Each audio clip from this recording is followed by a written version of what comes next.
They forgot my birthday 12 years in a row, but somehow remembered my savings. The invitation said family reunion. What it really meant was, we need your money to survive.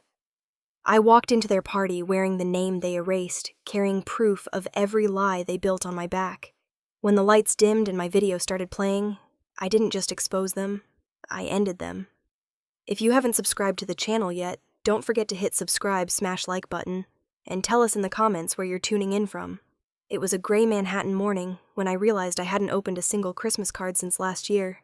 They sat in a small pile on my kitchen table, each one addressed to me but never meant to be sent.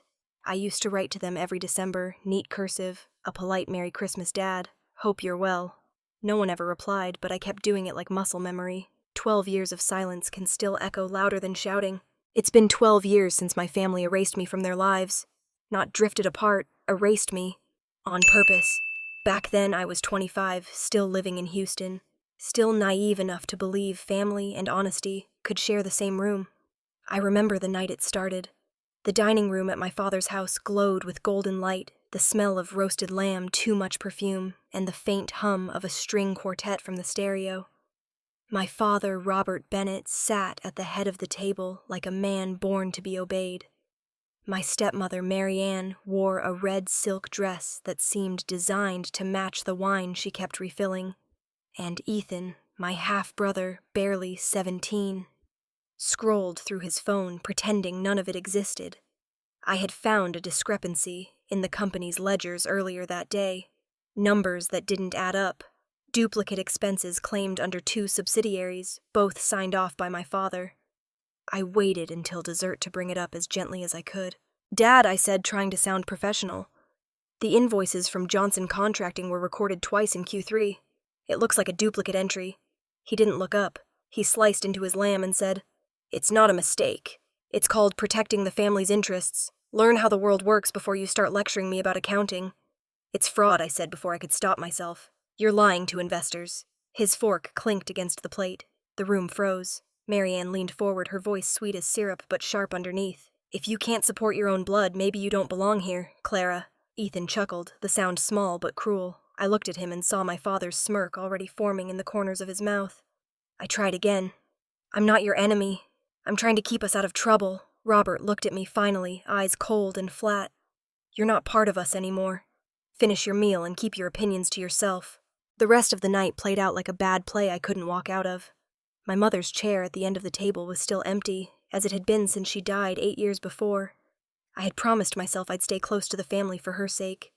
That promise shattered before the plates were cleared. The next morning my office badge didn't work. The receptionist avoided my eyes. "Mr. Bennett said your position was terminated." By lunch, my company email was deactivated. By evening, I'd been removed from the family group chat. No one called. No one explained. When I checked Facebook that night, I saw a new photo, Robert, Mary Ann, and Ethan smiling at a charity event under a big banner that read Family First. My name was gone from the family section of the Bennett Realty website. Even my mother's old photos were deleted. I remember staring at the screen until my eyes burned. I kept waiting for some sign, some message saying it was all a misunderstanding. None came. They didn't kill me. They just deleted me. For weeks, I kept calling. No answer. I left voicemails that started calm, then cracked around the edges. "Dad, please call me back, Mary Ann." "I don't understand what happened. Ethan." "It's your sister. Just talk to me." Each time the same mechanical voice. "The number you have dialed is not available." I stopped calling after a while. You can only talk to a wall so long before you start to hear yourself instead of them. 12 years. Now I live in Manhattan. I have a good job as a senior financial analyst at a firm where people return my emails and respect my spreadsheets. I rent a small apartment with big windows and no family photos. I've built a life out of quiet routines, coffee at 7, Subway at 8, silence at night. But the past has a way of showing up uninvited. This morning at a cafe near Bryant Park, I picked up a magazine someone left behind. The headline made my throat tighten. Houston's Power. Couple of the Year. Robert and Mary Ann Bennett. There they were, on glossy paper, smiling in front of a new luxury development, his arm around her waist, both wearing the same smug confidence I remembered. Ethan stood behind them in a tailored suit, looking like success carved in their image. The article called them pillars of integrity and a symbol of family unity. I read it twice, each word heavier than the last. Pillars of integrity, family unity. My coffee went cold before I realized my hand was shaking. I closed the magazine, slid it aside, and stared out the window at the snow beginning to fall. I whispered to myself, barely loud enough to hear enough. And for the first time in 12 years, I meant it. The first year I tried calling on his birthday, I told myself maybe he just needed time. I baked a cake, sang half the song to an empty kitchen, and left a cheerful voicemail. "Hey, Dad, it's me. I just wanted to say happy birthday. I hope you're doing great. Call me when you get a chance." I waited all weekend. He never did. The second year, I sent a Christmas card with a photo of me standing in front of the Rockefeller Center tree, smiling like life was fine. It came back 2 weeks later, stamped in red address unknown. I remember holding the envelope under the light, staring at the mark like it was a wound. They hadn't moved. The address was the same. They had just made sure my mail would never reach them again. By 2015, the hope had started thinning, but I still sent small gestures, a text, a postcard, a comment under one of Ethan's college photos that I wasn't even sure he'd see. He posted pictures of ski trips and new cars, never once mentioning me. 2017 brought a surprise. Out of nowhere, Ethan emailed me from an account I didn't recognize. "Hey, sis," it said, "I'm starting a tech venture. Think Uber, but for dog walkers. I'll make you proud." He attached a link to a GoFundMe page. No apology. No "how have you been," just a call for money disguised as connection. I wired him $5,000 that same afternoon. My message was short. "Take care. Don't waste it." I checked my bank app every day after half hoping he'd send a thank you. The notification never came. A year later, I sent Marianne a photo of my mother's old locket, the one I'd found at the bottom of a box when I moved apartments. I attached a short message. "Thought you might want this. Mom would have wanted us to be okay." The email bounced back, undeliverable, the digital version of a slammed door. Every year I left breadcrumbs hoping they'd find their way back. Instead, the forest swallowed them whole. There was a pattern to the loneliness, almost comforting in its repetition. The years stacked up quietly, new jobs, new apartments. The same unanswered calls. 2020 came and went with a pandemic that forced everyone to isolate. For me, it didn't feel much different. Isolation had been home for years. At the office, life was measured in spreadsheets and deadlines. Manhattan Financial Advisory was sleek, sterile, a world of glass walls and polite ambition. People liked me because I was efficient, unbothered. They never asked much about my family. That's what I liked about numbers. They didn't need history to make sense. One afternoon in 2022, Marcus leaned on the edge of my desk holding his coffee, the way people hold confessions. "You still check that family thread?" he asked. I looked up from my screen. "What makes you think I ever stopped?" He smiled softly. "You're too organized to leave emotional tabs open. I figured by now you'd have deleted them." "Old habits," I said. "Some doors stay locked because we keep knocking." He nodded, not pressing. That was his strength. He never pushed where it hurt. Sometimes after work, I'd walk down to the Hudson and watch the ferries move across the water, each one carrying strangers to places they belonged. I wondered where mine was. In 2023, I moved again. Smaller apartment, better view. Fresh start number 4. The moving boxes smelled of dust and cardboard, and as I unpacked, I found a pile of return-stamped envelopes from over the years. My handwriting on every one. It hit me how consistent I'd been in my desperation. That night, I poured a glass of wine, sat by the window, and thought about deleting every trace of them. Photos, contacts, memories. But something inside me couldn't quite let go. You can't erase people who've already erased you. Then one Thursday in February, I came home to a letter from the Internal Revenue Service. It was the formal kind folded with mathematical precision. Inside it read, "Notice of income verification, discrepancy found with Bennett Realty Holdings." I frowned. Bennett Realty. The name hit like a jolt of cold water. I hadn't worked with or spoken to anyone from that company in over a decade. I read the line again, slower this time. "Please verify your association and submit supporting documentation." I flipped through the rest of the pages, scanning for any mistake, any mix-up. My social security number was there clear as day. I hadn't filed taxes under their name since 2012. How the hell was I showing up in their records now? I pulled out my laptop, typed Bennett Realty Holdings into the search bar. Their website was slick, modern, full of smiling faces. None of them were mine. A corporate press release dated last month bragged about their legacy of integrity and family-driven success. The irony made me laugh out loud. The next day, I called the IRS number listed on the letter.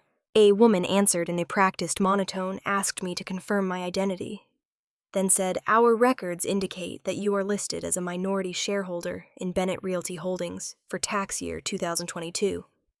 Is that correct?" I froze. No, absolutely not. I haven't been affiliated with that company since...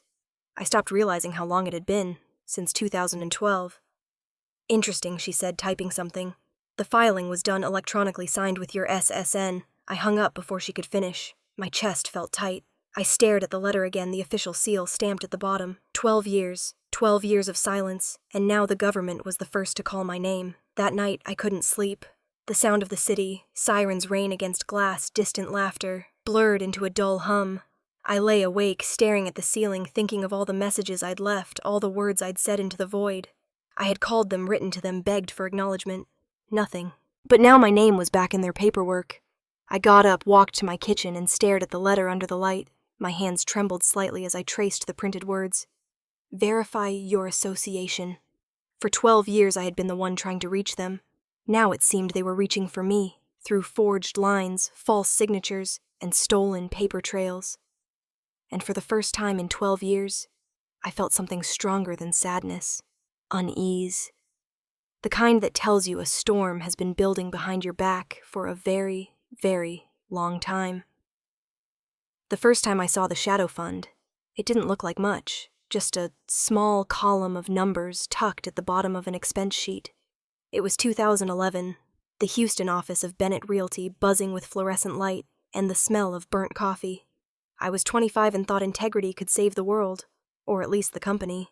I spent that morning cross-checking invoices from contractors for a new luxury townhouse project. Everything looked fine until I noticed a ledger marked miscellaneous hold. It carried a balance of $300,000, no description, no approvals, no signatures. I pulled the files for the last 3 quarters. The same amount appeared every time, moving from account to account like a ghost no one wanted to name. That afternoon, I walked straight into my father's office. His door was half open, the kind of open that meant you were welcome to enter if you had something useful to say. He looked up from behind his desk, framed by awards and family photos that didn't include me. "What is it, Clara?" "You can't hide liabilities this way," I said, holding up the folder. "There's $300,000 floating between shell accounts. It's fraud." Robert didn't flinch. "It's called strategy. Every development has a cushion for delays. Don't make it sound dirty just because you don't understand it. Dad, these are unpaid contractor bills. People aren't getting paid because you're balancing books with debt." He leaned back, folding his hands. "Do your job, not mine." "I am doing my job," I said quietly. "And if the auditors see this," his voice cut through mine like ice, "then maybe you're in the wrong family business." For a moment, I thought he was joking. He wasn't. That night, I stayed late, printing the files, highlighting every irregular transaction.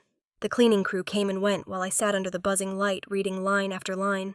Somewhere around midnight, I heard footsteps in the hallway. Marianne's voice drifted through the cracked door. "She'll ruin everything if you let her keep digging."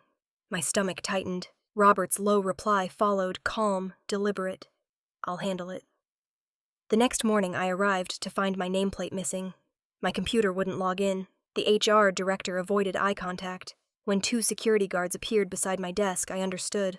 "You're kidding," I said, forcing a smile. "You're escorting me out." They didn't answer. As they walked me toward the elevator, I saw Ethan standing by the copy machine, his school uniform still crisp from the dry cleaners. He was 17, too young to understand the damage words can do, too old not to know what cruelty looks like. "Dad says you stole company data," he said, smirking. "Guess that's goodbye." The elevator doors closed between us. That was the last time I saw my brother as a boy. When I got home, I sat on my bed, surrounded by the files I'd printed. Every sheet was proof that I had been right, and proof that it didn't matter. The story had already been rewritten. I wasn't the daughter who tried to protect the family. I was the problem who tried to destroy it. They told investors I'd been dismissed for misconduct. I found out months later when a recruiter mentioned it during an interview. He'd heard I'd been difficult. The rumor followed me like a scar. I stopped correcting the people after a while. Truth didn't stand a chance against the Bennett name. Back then, I thought the worst thing they could do was cut me out. I didn't know they'd go further. Years later, in my Manhattan apartment, I sat on the floor surrounded by old boxes I'd finally decided to open. Inside were tax forms, letters, even a few pay stubs from Bennett Realty. I wasn't sure why I'd kept them. Maybe a reminder that once I belonged somewhere. I sifted through the stack until a company statement caught my eye, June 2012, postmarked from Houston. It was a summary of shareholder distributions. My name appeared under C. Bennett. Shareholder printed neatly alongside my father's and Mary Ann's. Shareholder. My chest went cold. I had never owned shares, never signed anything. I flipped the page over, heart-pounding, scanning for a signature line. There it was, approved by C. Bennett. The handwriting wasn't mine. I stared at the looping letters of my forged signature, the familiar slant that mimicked mine just enough to fool a stranger. They hadn't just erased me. They'd used me. I leaned back against the couch, the city hum outside my window. For a long time, I just stared at that document, the ink reflecting the lamplight. My hands trembled slightly, the kind of tremor that comes when old wounds reopen without warning. In that moment, something inside me shifted. The pain that had once felt like loss now felt like clarity. They didn't erase me because I was weak. They erased me because I'd seen too much. I folded the paper carefully, slid it into a new folder, and labeled it with a single word. Proof. Outside, a siren wailed down 7th Avenue, echoing against the glass. I watched its red light fade into the night, feeling the old ache in my chest harden into something sharper. For the first time in years, I wasn't just remembering. I was preparing. Marcus was the kind of person who never raised his voice, but that morning his tone carried the kind of quiet weight that told me something was wrong. He sat beside me at my desk, both of our laptops open, a half-empty cup of burnt office coffee between us. I pulled up the Texas Public Records, he said. You're not gonna like this. He spun his screen toward me. The header read Harris County Clerk, Registered Business Entities, under Bennett Realty Holdings, LLC. There it was, silent shareholder, Clara Bennett. My full name, my social security number, and a registration date of March 2022. I stared at the screen for a long time, my mouth dry. They used my SSN. Yeah, Marcus said quietly. This is federal identity fraud. Your dad didn't just forge a signature, he built a paper version of you. I gripped the mouse so tightly the veins in my hand stood out. My voice came out low, steady. My father always said I was part of the business. Guess he wasn't lying. Marcus leaned back, rubbing his temples. You need a lawyer, someone who specializes in identity law. I know a name. Sandra Mills. She's good discreet. The word discreet stung. It reminded me how small I'd learned to make myself just to survive their silence. That afternoon, I walked to Sandra's office, tucked inside a renovated brownstone on Lexington Avenue. The place smelled like leather and coffee. The walls lined with thick law books and framed degrees. A gold nameplate on the desk read, Sandra L. Mills Esky. She looked up when I entered, a woman in her early 50s, with sharp eyes softened by empathy. You must be Clara, she said, extending her hand. Marcus gave me a heads up. I sat across from her, the folder of documents balanced on my lap. I think my father forged my identity to claim me as an investor in his company. Sandra nodded slowly. If what you're saying is true, he's committed multiple counts, fraud, tax evasion, and identity theft. You could sue, but it'll get messy. Family cases always do. I don't want money, I said. I want my name back. She studied me for a moment, then opened a notepad. Then here's what you do. You gather everything. Emails, bank records, letters, anything with a signature. Back it up to an encrypted drive. If this goes to court, you'll need a timeline. Paper doesn't lie, even when people do. I nodded, the words sinking deep. Paper doesn't lie. I repeated almost to myself. When I left her office, the city felt sharper than usual, colder, louder, the air tasting like metal. I walked home through the drizzle, the sound of taxis and footsteps echoing off the buildings. Every raindrop seemed to hit in rhythm with my heartbeat. At home, I turned my apartment into an evidence room. Every document I had, bank transfers, call logs, emails, wire receipts, went onto the floor in careful rows. I printed old statements highlighting dates and amounts. Each piece of paper was another heartbeat of a version of me they had stolen. As the printer hummed, I thought about the irony. For 12 years I had been invisible. Now I was everywhere in their system. their ledgers, their taxes. My name was useful again, not as a daughter, but as a cover. I opened my laptop and created 3 encrypted backups, one on a hard drive, one in the cloud, and one hidden under a different name in an email draft folder. Years in finance had made me paranoid in all the right ways. At some point, I realized the clock read 2:17 a.m. I was surrounded by piles of paper, but for the first time, the mess made sense. It was evidence. I leaned back on the couch, exhaustion tugging at me when the knock came. Not a real one, just the low, hollow sound of something sliding against my front door. I stood and found a thick ivory envelope on the floor, elegant, almost ostentatious. No return address. I tore it open. Inside was a card embossed in gold, the kind of stationery meant to scream wealth. Robert Bennett's 66th birthday gala, Grand Aurora Hotel, Houston, Texas. Dress code: black tie. The script was curled expensive, deliberate. At the bottom, in smaller print, hosted by Marianne and Ethan Bennett. I stared at it for a long time, the edges of the paper pressing into my fingers. 12 years. They hadn't called me when my mother's best friend died. They hadn't sent a text when I was promoted, not even a single word on my birthdays. But now they wanted me in a room full of people and cameras. I flipped the envelope over, and inside was an RSVP card, already pre-filled. Clara Bennett, confirmed guest. Someone had written my name for me in handwriting that looked eerily like mine. I sank into my chair, the silence of my apartment pulsing around me. The invitation wasn't an olive branch. It was bait. Still, my mind did what it always did. It reached for logic, for numbers, for reasons. The company must be in trouble. Maybe they needed a show of unity. Maybe they needed me to make it look legitimate. I set the invitation beside the stacks of documents, the gold lettering catching the lamplight. They had forgotten my birthday 12 years in a row, but somehow remembered my savings. I closed my eyes and exhaled slowly. The edges of anger and fear started to blur together, forming something else entirely: resolve. If they wanted me back in Houston, I'd go, not as their scapegoat, as their reckoning. The night I decided to go back to Houston, the city outside my window felt colder than usual. Manhattan lights flickered like static, the hum of traffic rising and falling beneath me. My apartment looked stripped bare. One suitcase open on the couch folders spread across the dining table, and a small black USB drive sitting next to my passport. Every item in front of me was a piece of my story, the one they'd tried to erase. I organized the documents methodically: tax statements, transfer receipts, old bank logs, every trace of their manipulation. Years of my life flattened into paper. I labeled each folder in red ink, one for Sandra, one for Marcus, one as my copy. By midnight, I walked to the small cafe on 53rd Street where Marcus liked to write his articles. It was quiet except for the low hum of an espresso machine and the rain tapping against the glass. He was already there, sleeves rolled up, laptop open. He looked up as I sat down. "You're really doing this," he said, not as a question, but as a fact he didn't like. I slid a sealed envelope across the table. "If you don't hear from me in 48 hours, send this to Sandra and the IRS. He rested his elbows on the table, eyes searching mine.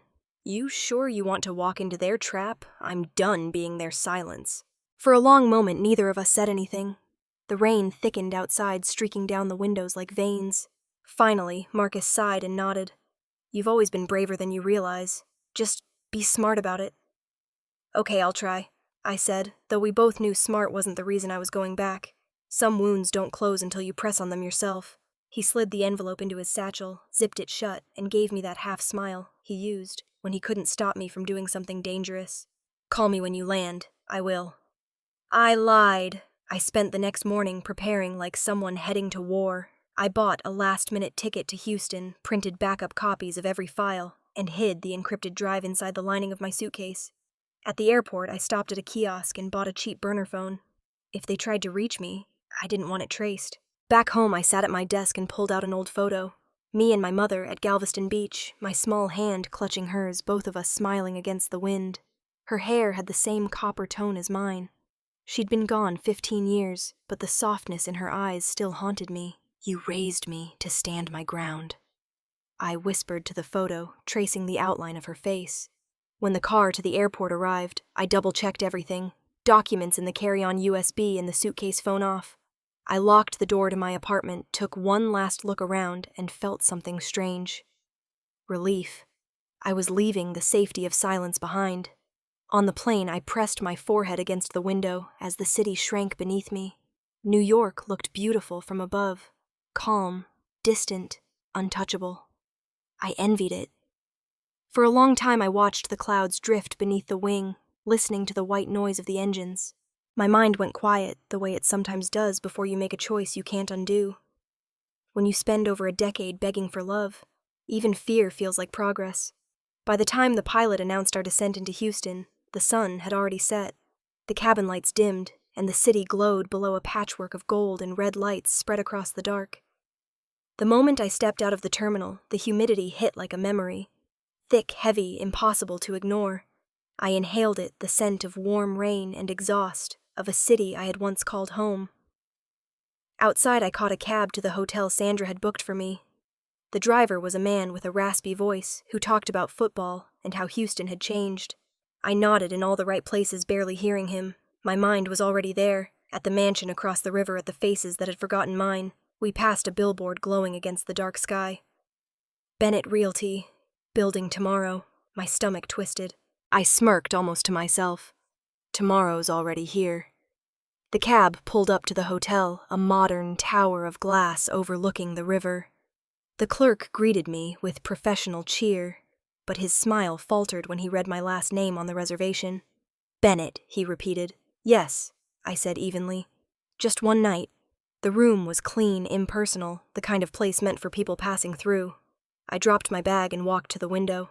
Across the water, the Bennett estate gleamed like a palace. Rows of windows glowing laughter spilling faintly into the night.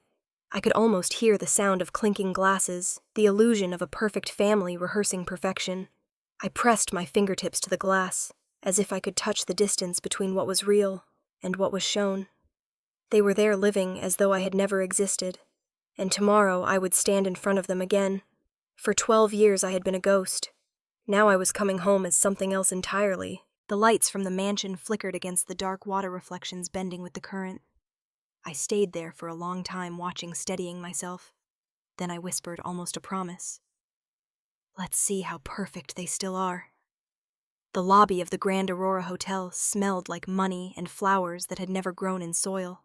Gold chandeliers sparkled overhead, the marble floors polished so bright they reflected faces I didn't want to see.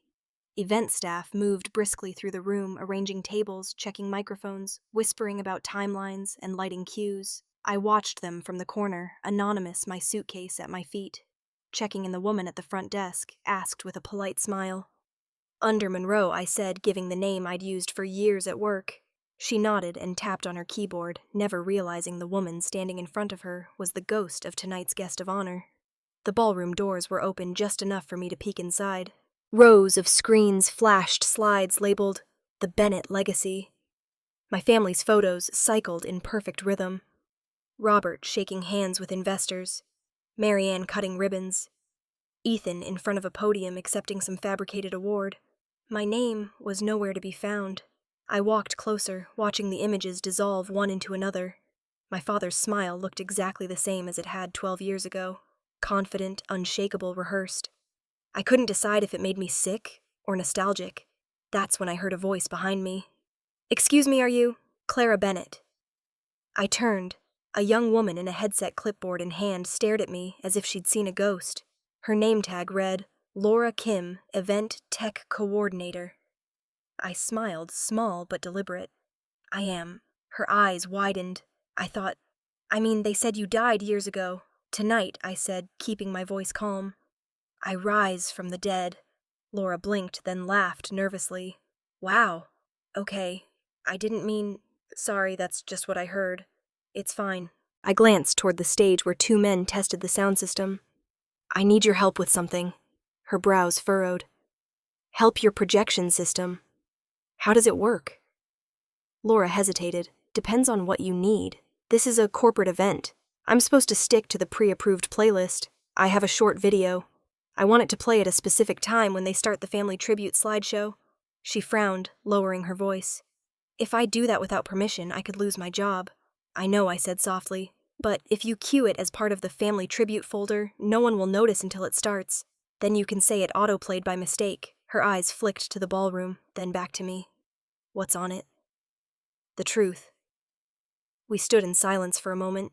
I could see the conflict on her face, curiosity fighting against self-preservation. Then finally she nodded. Send it to me. Label it something normal. Thank you, I said. You just made this night worth coming back for. Later that afternoon, I drove past the old Bennett mansion hidden behind tall iron gates.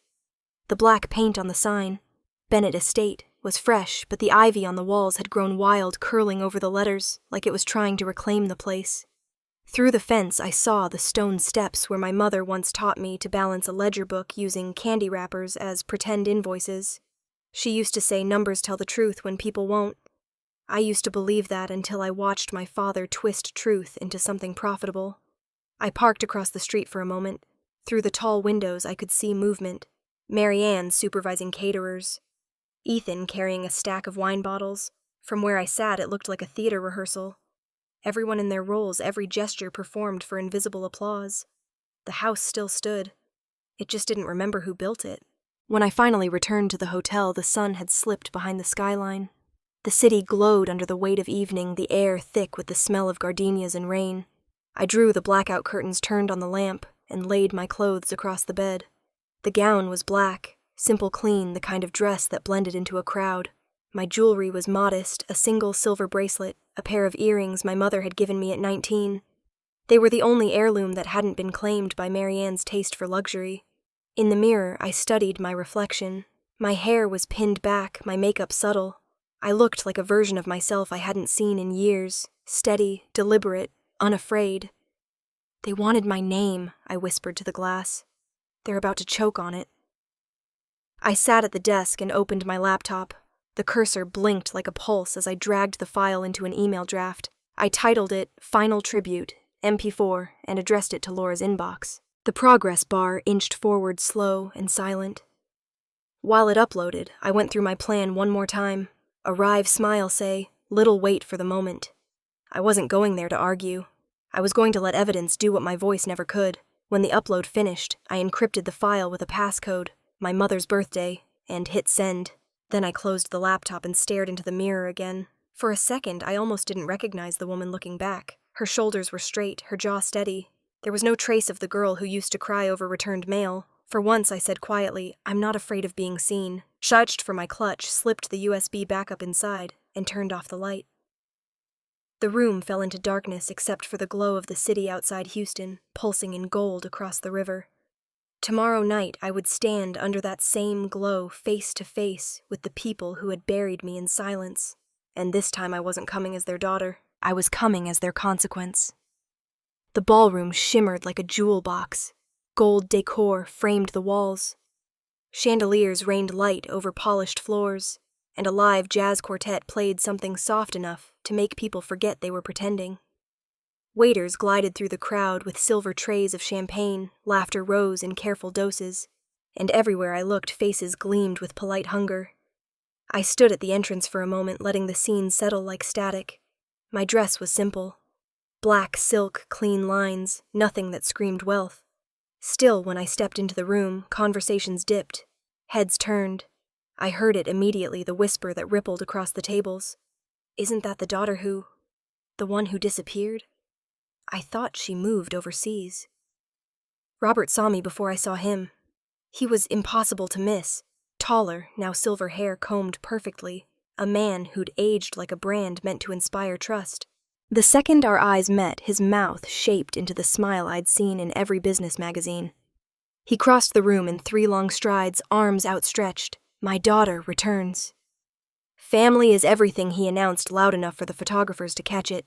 His hug was stiff, rehearsed, like posing for a Christmas card you don't want to send. Mary Ann appeared beside him, glittering in emerald silk, her diamonds catching the light with surgical precision. She kissed my cheek, the air between us cold. We've missed you so much, darling, she said. Inside, I wanted to laugh. They were acting. The stage was set, and I was the prop that made the picture complete. The cameras clicked. The crowd smiled. I smiled back. Then, as the quartet drifted into a slow tune, Robert placed a hand on my shoulder, his grip firm. Come with me, Clara, he said low enough for only me to hear. We need a minute to catch up. He led me away from the noise down a hall lined with mirrors that reflected our strange resemblance. His posture, my eyes, his confidence, my restraint. At the end was a smaller side room dressed in quiet luxury. A mahogany table, a decanter of whiskey, and a stack of papers neatly arranged at the center. He gestured for me to sit. I didn't. These are just formalities, he began. You're still listed as a shareholder.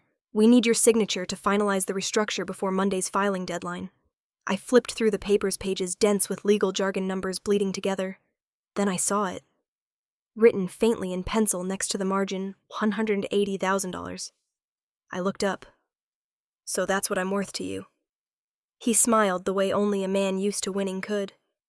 Don't make it sound transactional. This is business, Clara. You've always been good at understanding numbers. Numbers, yes. People less so. Marianne entered without knocking. Her perfume arrived first, then her smile. Wide, glossy, and fake. Sweetheart, this doesn't have to be unpleasant. It's family. Help us and we can finally move past the drama. I repeated, letting the word roll off my tongue. That's one way to describe 12 years of silence. Her smile faltered for half a second before snapping back. We did what we had to do. Families fall apart sometimes, but we can rebuild. Tonight can be a fresh start. I picked up my phone, angling it casually over the documents. The soft click of the camera filled the space. Robert's jaw tightened. Clara. What are you doing? Documenting, I said simply. Old habits. He exhaled through his nose the way he used to before firing an employee. This bitterness doesn't suit you. I'm offering you a way back in. I closed the folder and set it on the table. I'm not looking to come back. I'm looking to understand how much of me you sold while I was gone. Marianne's tone hardened. You're overreacting. You have no idea what it's like to build an empire to keep a family's name clean. I looked at her, really looked. You mean to keep it profitable? Her eyes flashed, but Robert cut her off with a raised hand. Enough. Just sign the damn papers and enjoy the party. I stared at the signature line, my name already printed beneath it. For a moment, I imagined what it would feel like to give in, to sign, smile, pretend this was peace. But then I saw my mother's handwriting in my memory, neat and steady, teaching me to balance books honestly. I can't. I said, I won't. Robert's expression stiffened into the mask he used in boardrooms. If you don't, Clara, you'll regret it. I already have. I said and turned toward the door. His voice followed me heavy with the echo of power he no longer deserved. You think this will hurt us? You have no idea who you're dealing with. I stopped just long enough to look back at him. That's where you're wrong. I know exactly who I'm dealing with. The hallway outside was cooler, the hum of conversation from the ballroom growing louder as I walked. The sound of jazz and laughter pressed against the air, false and golden. I pulled my phone from my clutch and opened the text thread with Laura. My thumb hovered for a second, then I typed the words that would turn the night upside down. Play the video when he toasts. I hit send and slid the phone back into my bag, my reflection caught in one of the mirrors lining the hall. And for the first time I saw not a daughter walking back into her family's world, but a witness walking toward the truth. The music swelled, the lights from the ballroom flickered like heat lightning, and I felt a strange calm settle over me. Whatever happened next, it would be real. I took a slow breath, straightened my shoulders, and walked back into the party. The applause began before Robert even opened his mouth. 120 guests turned toward the stage as the spotlight caught his silver hair, his tailored suit, the confident way he held the microphone. The Bennett Realty logo glowed behind him, polished and monumental. 66 years, he said, voice rich with charm, and I owe every success to my family. Polite laughter rippled through the room. The clinking of glasses echoed like punctuation marks to his lies. Cameras flashed, catching every gleam of his cufflinks. He gestured toward me, standing a few feet from the stage. My daughter has come home, he continued, his smile stretching wide, proving that family bonds never break. Every head turned toward me. For a heartbeat, I thought I might crumble under the weight of 100 curious eyes. Then the thought passed. I didn't feel fear anymore, only precision. He handed his microphone to the event coordinator, and the lights dimmed. The screen behind him flickered to life, displaying the title, The Bennett Legacy. Soft piano music began to play. Photos filled the screen. Robert cutting ribbons. Marianne posing beside charity banners, Ethan shaking hands with local officials. Family portraits followed, all staged smiles and champagne flutes. My absence was the loudest thing in the room. Then abruptly the music stuttered, the screen blinked, and the next slide wasn't a photo. It was a scanned document wire transfer. 15,000 from C. Bennett to Bennett Realty Holdings. Another followed IRS Form 1099, filed under SSN 413-629182. The one after that, email correspondence, subject identity verification request. A collective murmur swept across the ballroom. The guests leaned forward. The music cut out completely. Marianne gasped, clutching Robert's arm. "What is this?" Robert froze. "Turn that off," he hissed, but the operator didn't move. On the screen, more images cascaded. Contracts with my forged signature, internal emails, stamped fraud inquiry tax filings listing me as a shareholder. Each one clear, undeniable. I stepped forward, my heels clicking against marble. My voice cut through the confusion. "I didn't return to celebrate," I said, steady and cold. "I returned to reclaim my name." Robert's eyes went wide, disbelief twisting his face. "This is ridiculous." "She's confused." "Confused," I said louder now. "You forged my signature, filed me as an investor, and stole my tax ID. I'm not confused, Dad. I'm documented." The crowd had gone still. I could see Laura near the tech booth, hands firm on the laptop, eyes locked on me. She wasn't letting anyone near the controls. Robert stepped down from the stage, trying to maintain composure, the politician's smile barely holding. "You don't know what you're talking about," he said low enough for only me to hear. "You're embarrassing yourself." "Embarrassment implies I did something wrong," I said quietly. "You did." He turned toward the projection table, shouting, "Turn it off!" Now. No one moved. Reporters near the back were already recording on their phones, their flashes popping like lightning. Marianne grabbed his sleeve. "Robert, stop, everyone's watching. I'll handle it," he snapped, jerking free. He lunged toward the tech booth, but before he could reach it, a voice rang out from the doorway. "Robert Bennett," a man called calm and authoritative. "We need you to come with us." The crowd turned. A tall man in a gray suit stood there, badge raised. Daniel Cole, Internal Revenue Service. 2 agents flanked him. "We have a warrant for questioning related to tax evasion and fraudulent filings." For a moment, time froze. The soft hum of the projectors filled the silence. Robert stopped mid-stride, face draining of color. "This is a misunderstanding." Daniel's expression didn't change. "We'll clarify that downtown." Behind him, someone whispered. "Oh my God," another voice muttered. "Is this real?" Marianne's perfect smile shattered into fragments of fear and disbelief. "Robert, do something," she said, her voice cracking. Ethan stood near the stage, pale glass still in his hand. His voice trembled. "Dad, she's right. I saw the filings. The ones you said were just placeholders." Robert turned on him, fury breaking through the veneer. "You shut your mouth." But it was too late. The cameras caught it all. The trembling son, the furious father, the stepmother gripping her pearls like they could save her. The murmurs grew louder. Guests began to back away, some pretending to look at their phones, others whispering to reporters. Robert took a step toward me, his voice low and venomous. "You think this will ruin me?" "No," I said. "You already did that. I'm just showing the receipts." Marianne's knees buckled slightly, and she grabbed a chair to steady herself. I saw the makeup cracking near her eyes. She looked less like a queen and more like someone realizing the kingdom had burned down behind her. Daniel gestured toward the exit. "Mr. Bennett, please." Robert straightened his jacket, trying to salvage dignity from ashes. "You'll regret this, Clara," he said as the agents guided him toward the door. "You have no idea what you've started." "I know exactly what I've finished," I replied. As the doors closed behind them, the room erupted into a chaos of whispers and camera flashes. Someone turned off the screen, but the damage was already done. Marianne slumped into a chair, staring at nothing. Ethan stood frozen, his glass finally slipping from his fingers and shattering on the floor. I stood in the center of it all, surrounded by people who couldn't decide whether to pity or applaud me.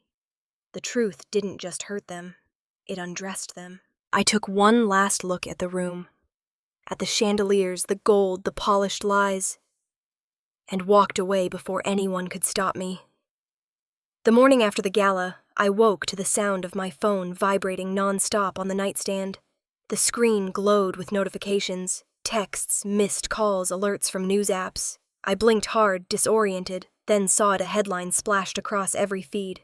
Daughter exposes CEO at his own birthday gala. I sat up slowly, the hotel blanket pooling around my waist. The video thumbnail showed Robert mid-sentence, frozen under the bright lights the moment before everything collapsed. I pressed play. The footage was grainy, recorded from multiple angles by guests who had never expected their night to go viral. My voice came through, steady, echoing through the ballroom. I didn't return to celebrate. I returned to reclaim my name. Then the crowd gasping, the IRS agents stepping forward, Robert's denial unraveling in real time. The clip ended with him being led out, flashing lights bouncing off the marble floor. Below the video, millions of comments scrolled past, strangers dissecting every expression, every gesture, every word. She's a legend. Imagine calling your daughter a liar and getting arrested on camera. #Justice for Clara. It didn't feel real. I'd spent 12 years shouting into silence, and now the whole world was listening. Marcus called just as I took my first sip of coffee. His voice came through, loud, bright, alive. "You did it!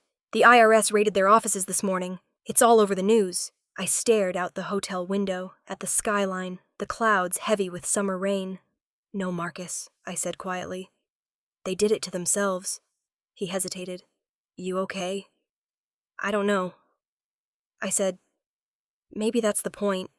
After we hung up, I switched on the TV. Every channel was covering it.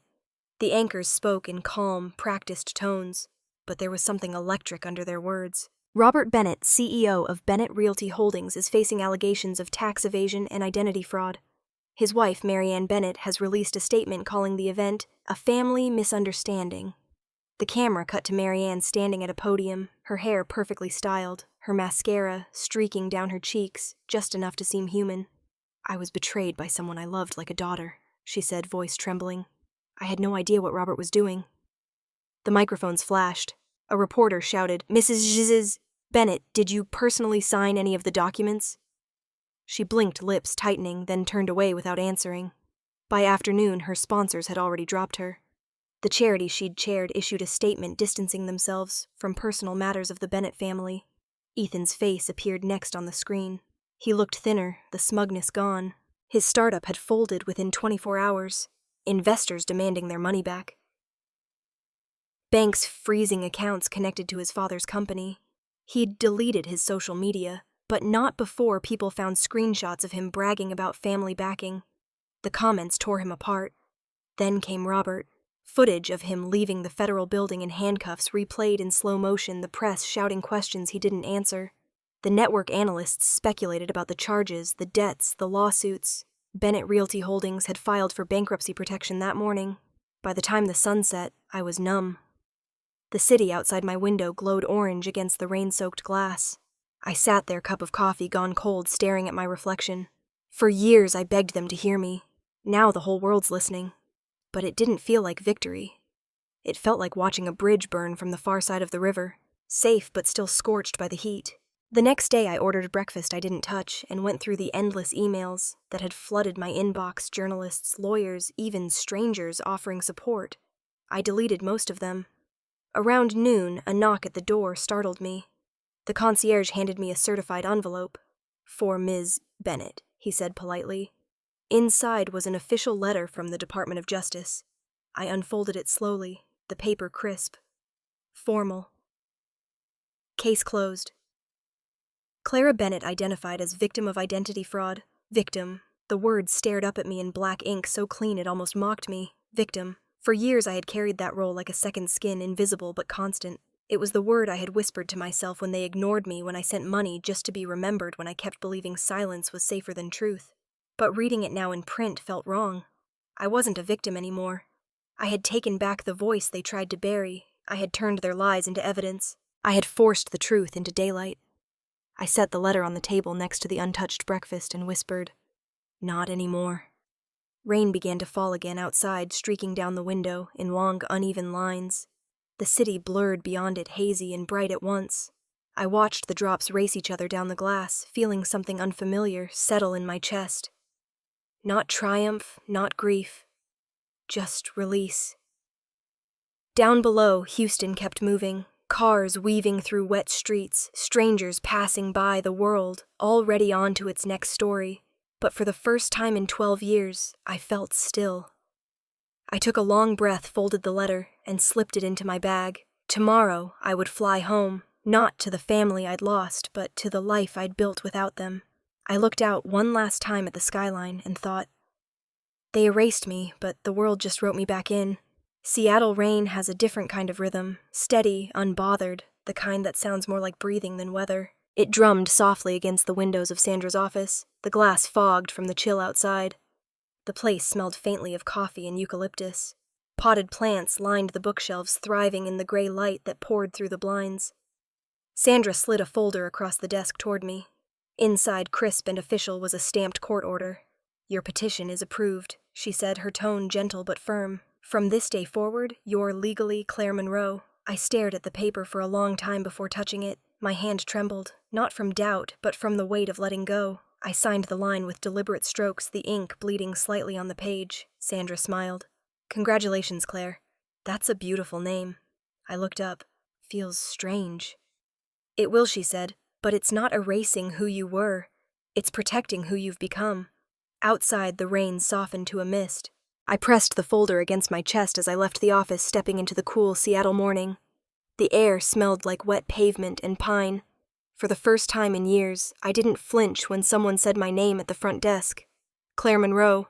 I spent the rest of the day in motion, closing old accounts, updating forms, repeating my new name so many times it began to sound like a song I almost recognized. At the Department of Licensing, the clerk smiled at my photo. "Nice picture," she said. I smiled back because, for once, it was. By afternoon, my to-do list was a trail of closure: driver's license, updated, social security card, ordered, bank records, transferred, credit cards, reissued. The last step was deleting the one thing that had always lingered too long. My old email. Clara. Bennett 2. I opened the account, the inbox still full of ghosts. Old newsletters, work memos from a company that no longer existed, unanswered birthday wishes I'd sent to people who'd never replied. I hovered over the delete button, my heart thudding once-twice before I clicked. Gone. The silence that followed felt clean. That night, my apartment glowed with the warm light of a single lamp. The rain outside had deepened, tapping against the window in a steady rhythm. I made tea, curled up on the couch, and opened my laptop. For the first time in years, I created something entirely new, an email account under my new name, Claire Monroe, Seattle. It felt simple, free of history, like writing the first sentence of a story that finally belonged to me. For 12 years, my name had been a leash. Today, it was a key. I closed the laptop, leaned back, and let the sound of the rain fill the room. My phone buzzed once, a single notification, an unknown address, no subject line. I hesitated before opening it. The message was short. "I'm sorry. You were right. I wish I'd known sooner." It was signed simply Ethan. For a moment, I just stared at it. My brother's handwriting used to loop the same way when he was a kid, when he'd leave notes under my door asking me to cover for him. I could almost hear his voice. Older, now quieter, carrying the weight of everything we'd both lost. My first instinct was to reply, to say I understood, that I missed the version of him that hadn't learned cruelty yet. But the words wouldn't come. Some things deserve silence. I deleted the message, no hesitation this time. Outside, thunder rolled softly across the bay. I turned off the light and sat in the dark, listening to the city breathe. The name on my lips, Claire, felt steady, solid, not a disguise, a beginning. The next morning, when I signed my name on a rent check, the letters flowed easily, natural as breath. It was strange how quickly new things could fit once you stopped dragging the old ones behind you. I folded the check, sealed the envelope, and walked to the window. The rain had stopped, leaving the city gleaming under pale light. Somewhere in that stillness, I felt something shift, not triumph, not revenge, just peace. I whispered it once, to no one but the quiet room. Claire Monroe. And for the first time, it sounded like home. The morning light poured through the windows, like a slow tide brushing against the edges of my apartment, and the leaves of the plants that had somehow survived my inconsistent watering. Seattle's sky was pale and endless, the kind of gray that glowed instead of dimming. The Puget Sound stretched beyond the glass, calm and silver. I moved quietly through the space, watering plants, straightening papers, filling the air with the soft hum of ordinary life. On the kitchen counter, my tablet blinked awake with a news notification. The headline made me pause. Forbes, Claire Monroe, one of 50 women redefining finance in 2025. I read it twice, not out of disbelief, but out of quiet recognition. The photo beneath the title showed me standing at a conference podium, smiling slightly, a line of graphs glowing behind me. It was strange to see myself like that, public again, but this time on my own terms. The TV murmured softly in the background. A reporter's voice broke through the stillness. Former real estate magnate Robert Bennett was sentenced today to 8 years in federal prison for tax fraud, embezzlement, and identity theft. His wife, Marianne Bennett, has finalized her bankruptcy after losing their Houston estate. I watched for a moment as the footage played. My father led through courthouse doors, a line of microphones thrust toward him. He didn't speak. Marianne trailed behind, eyes hidden behind sunglasses, a shell of the woman who once smiled for every camera. They once said I'd never make it without them. Now they're surviving on what's left of their lies. The words rose in my mind, unspoken but true. I turned off the TV and let silence take over. The doorbell rang. For a moment, I just stared at the door, expecting no one. When I opened it, Ethan stood on the other side. He looked older, thinner. His posture lacked the careless arrogance I remembered. There were dark circles under his eyes, the kind that come from learning the hard way that consequences don't skip bloodlines. He managed a small, unsure smile. "Hey, Claire." Hearing him use my new name hit differently. There was no bitterness in it, just respect. "Hey," I said, stepping aside. "You can come in." He shook his head. "I won't stay long. I'm not here to ask for anything. I just wanted to thank you." "For what?" "For opening my eyes." He glanced down at the floor hands in his pockets. "I spent years believing their version of the story. That you were the problem. That you'd turned your back on us. But when everything fell apart, I saw the truth. You were the only one who ever tried to fix it." I studied him carefully, searching for the boy I'd once known under the man standing there. There was something fragile but genuine in his expression. He continued, voice low. "I'm working at a small construction firm now. Nothing fancy. But I like it. Feels real." I nodded. "Good. Real's underrated." A faint smile flickered across his face, then faded. "I don't expect you to forgive me. I already did." I said, "A long time ago." His shoulders eased a little. "Just live differently, Ethan." I added, "That's all the apology I need." He nodded, once eyes glistening, and stepped back. "You really are different now." "I had to be," I said. When he left, I closed the door gently and leaned against it, exhaling. The air inside felt lighter. On the counter, my phone buzzed with a new email. It was from Marcus. Saw the Forbes feature. "Your name's in the press again, but this time for all the right reasons. Proud of you, Claire." I smiled, reading it twice, then typed a short reply. I knew he'd understand.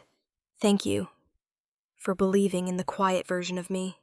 The sun broke through the clouds, spilling light across the water. I set the phone down and walked to the window, my reflection merging with the view. Freedom doesn't always feel like triumph. Sometimes it just feels quiet. Outside, a gull glided across the sound wings, open, unhurried.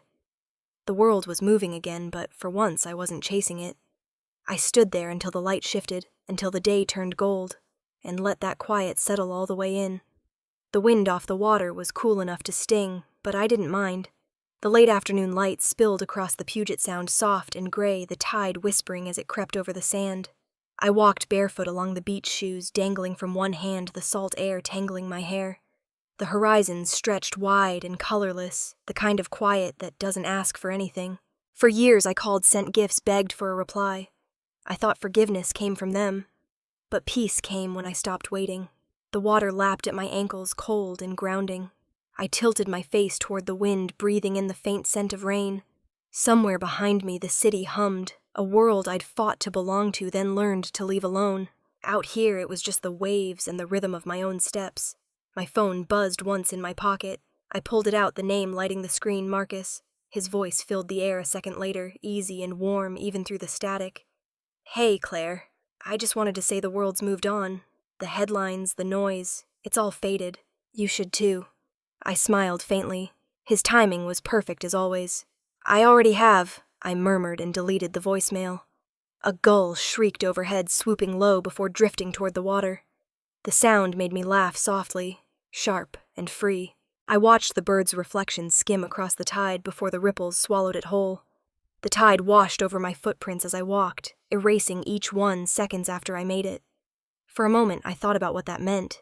Maybe erasure wasn't always cruelty. Maybe it was mercy, clearing space for something new. I stopped near the edge of a weathered pier, its wood darkened by years of salt and storms. The waves shimmered with faint light breaking through the clouds, turning gray into gold. Karma doesn't knock. It storms in when you least expect it. My family had learned that the hard way. The empire they built on deceit had cracked from the inside, and I hadn't lifted a hand. I'd simply told the truth and stepped out of the way. They taught me that silence is cruel. I turned it into my strength. For a long time, I believed peace would come from their apologies, their recognition, their understanding. But peace had nothing to do with them. It was the morning I signed a new name. The day I stopped checking old voicemails. The moment I realized I didn't need anyone to believe my story for it to be real. The wind shifted, carrying the faint smell of seaweed and cedar, the kind of scent that belongs to endings and beginnings. You can't erase someone who's rewritten herself. I let the thought drift through me like a tide pulling back to sea. The woman I used to be, Clara Bennett, was a ghost now. And that was okay. She'd done her part. She'd survived long enough for me to live.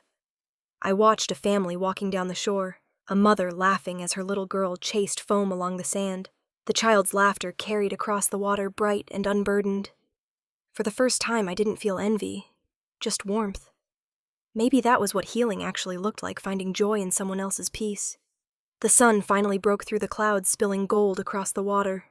I felt the light on my face soft and forgiving. I took one last look at the horizon and smiled. Freedom doesn't always feel like triumph. Sometimes it just feels quiet. I turned away from the pier, brushing sand from my feet, my footprints already gone behind me. The tide had claimed them as it should. As I walked toward the fading light, the waves caught my reflection, one last image, before the water smoothed over it. If this story made you think about your own silence, remember, this walking away isn't weakness. Sometimes it's the only way to find freedom. And as the wind carried the last of the day out to sea, I finally let myself believe I was free.